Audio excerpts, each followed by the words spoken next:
Assalamualaikum warahmatullahi wabarakatuh. Perkenalkan, nama saya Rifka Rani Awalia.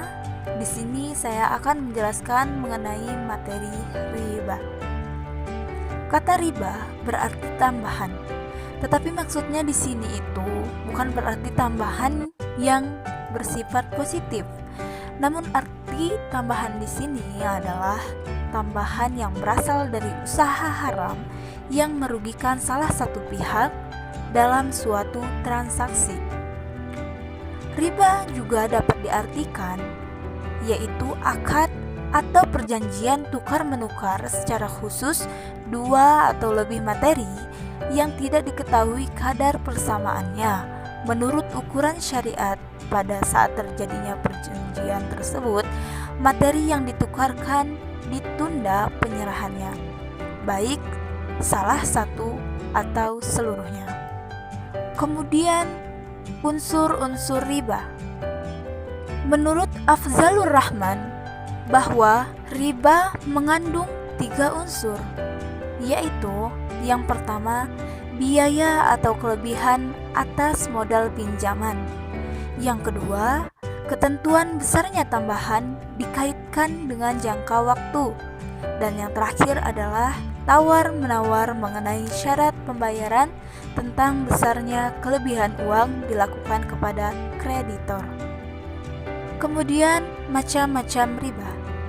Sebagian ulama membagi riba atas 3 bagian, yaitu yang pertama riba nasiah atau penangguh bayaran.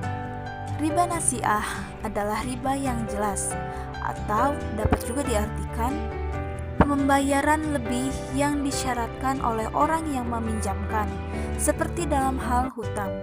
Nah, riba ini dikatakan riba jahiliyah. Hal ini juga terdapat pada surat Ali Imran ayat ke-130. Yang kedua adalah riba fadli atau tukar barang. Riba fadli atau riba tidak jelas atau bisa kita sebut dengan samar-samar adalah sebuah penukaran suatu barang dengan barang yang sejenis, tetapi adanya penambahan jumlahnya karena orang yang menukarkan emas dengan emas, padi dengan padi, dan sebagainya. Dan yang terakhir adalah qard atau pinjaman. Riba qard adalah kelebihan yang diperoleh oleh pemberi pinjaman dari simpan pinjam karena berselang waktu.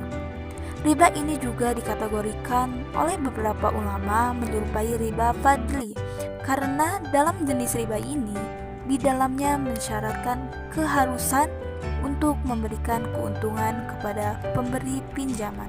Perkenalkan, nama saya Anuria Putri. Di sini saya akan menjelaskan mengenai beberapa pinjaman yang sesuai dengan sifat pinjaman dan keperluan si peminjam, yaitu yang pertama pinjaman kaum duafa.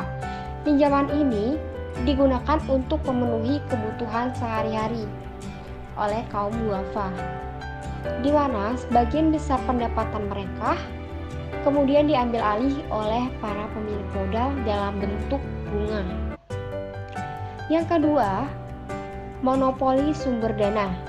Pinjaman ini biasanya diajukan oleh para pedagang, pengrajin, dan para petani yang tujuannya adalah untuk produksi.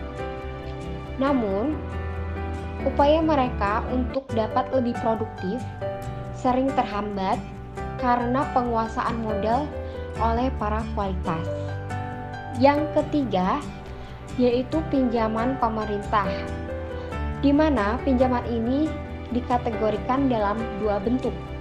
Yang pertama yaitu pinjaman yang diperoleh oleh asing atau luar negeri. Selanjutnya ada beberapa alasan mengenai mengapa riba itu dilarang, yaitu yang pertama, riba itu dapat merendahkan martabat manusia karena di sini tujuannya hanya untuk memenuhi kebutuhan dunia. Yang kedua, riba berarti mengambil harta si peminjam secara tidak adil. Artinya, di sini peminjam modal ini mengambil keuntungan dari meminjamkan hartanya dengan persentase yang tinggi. Ya, kemudian yang ketiga, riba menjadikan manusia ini malas bekerja. Yang keempat, riba menjadikan manusia jiwanya ini tidak tentram. Yang kelima, riba akan membuat yang bertambah kaya semakin kaya dan yang miskin akan bertambah miskin. Perkenalkan, nama saya Muhammad Soebul Anwar. Di sini saya akan menjelaskan tentang goror. Goror yaitu kata gorol dalam bahasa Arab berarti akibat, bencana, bahaya dan risiko. Di sini goror menurut Zamir Iqbal dan Abbas Mirakor dapat didefinisikan sebagai situasi di mana pihak terkait kontrak yang tidak memiliki informasi berkaitan dengan sebagian pasal dalam akad yang dipegang oleh pihak lain. Pasal kontrak adalah sesuatu yang tidak dapat dikontrol oleh salah satu pihak. Di sini juga goror dapat dibagi menjadi dua kelompok. Kelompok pertama adalah unsur resiko yang mengandung keraguan dan tidak pasti secara dominan. Kelompok kedua adalah unsur meragukan yang dikaitkan dengan penipuan atau kejahatan oleh salah satu pihak lain. Sini juga goror yang menimbulkan keraguan, kecurangan dan kebohongan, yaitu ada beberapa poin. Itu ada 1, 2, 3, 4, 5, 6 poin. Yang poin pertama yaitu menjual ikan di dalam air.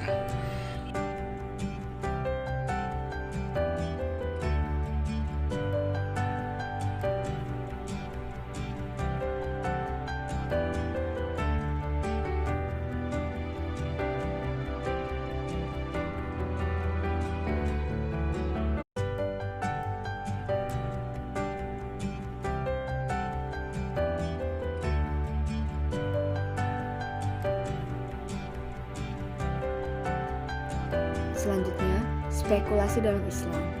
Kata spekulasi berasal dari bahasa Latin, yaitu speculat, yang merupakan bentuk dari kalimat lampau dari speculari, yang artinya melihat ke depan, mengamati, dan menelaah. Kata spekulari itu sendiri merupakan turunan dari kata spekula, yang berasal dari kata speker, yang artinya untuk melihat, yang merupakan serdadu Roma yang bertugas mengawasi perkampungan serdadu yang disebut castrum. Spekulasi yang dilarang agama Islam adalah yang mengandalkan kondisi dan sikap gambling atau goror. Dalam hal ini, terdapat unsur ketidakpastian yang sangat tinggi. Perbedaan yang sangat mencolok antara penjudi atau gambler dan spekulan adalah penjudi tidak menggunakan pengetahuan terkait investasi yang dilakukannya. Memberikan definisi spekulasi ditinjau dari kegiatan investasi adalah investasi yang dilakukan analisa keuangan secara seksama, menjanjikan keamanan modal dan kepuasan atas tingkat imbalan hasil. Kegiatan yang tidak memenuhi persyaratan adalah tindakan spekulatif. Perkenalkan, saya Reni Aprilia Saputri. Saya akan menjelaskan kesimpulan dari riba, gharar, dan spekulasi dalam Islam. Riba adalah akad atau perjanjian tukar-menukar secara khusus, yaitu dua atau lebih materi yang tidak diketahui kadar persamaannya menurut ukuran syariat. Pada saat terjadinya perjanjian tersebut, materi yang ditukarkan ditunda penyerahannya, baik salah satu atau seluruhnya. Menurut Zamir Iqbal dan Abbas Mirakor, gharar dapat didefinisikan sebagai situasi di mana pihak terkait kontrak yang tidak memiliki informasi berkaitan dengan sebagian pasal dalam akad yang dipegang oleh pihak lain. Pasal kontrak adalah sesuatu yang tidak dapat dikontrol oleh salah satu pihak. Contoh klasik adalah transaksi jual beli burung atau ikan yang belum tertangkap, anak sapi yang masih di dalam perut ibunya, dan lain-lain. Spekulasi ditinjau dari kegiatan investasi adalah investasi yang dilakukan analisis keuangan secara seksama, menjanjikan keamanan modal dan kepuasan atas tingkat imbalan hasil. Kegiatan yang tidak memenuhi persyaratan adalah tindakan spekulatif. Spekulasi yang dilarang agama Islam adalah yang mengandalkan kondisi dan sikap gambling atau goror. Dalam hal ini, terdapat unsur ketidakpastian yang sangat tinggi. Perbedaan yang sangat mencolok antara penjudi atau gambler dan spekulan adalah penjudi tidak menggunakan pengetahuan terkait investasi yang dilakukannya. Memberikan definisi spekulasi ditinjau dari kegiatan investasi adalah investasi yang dilakukan analisis keuangan secara seksama, menjanjikan keamanan modal dan kepuasan atas tingkat imbalan hasil.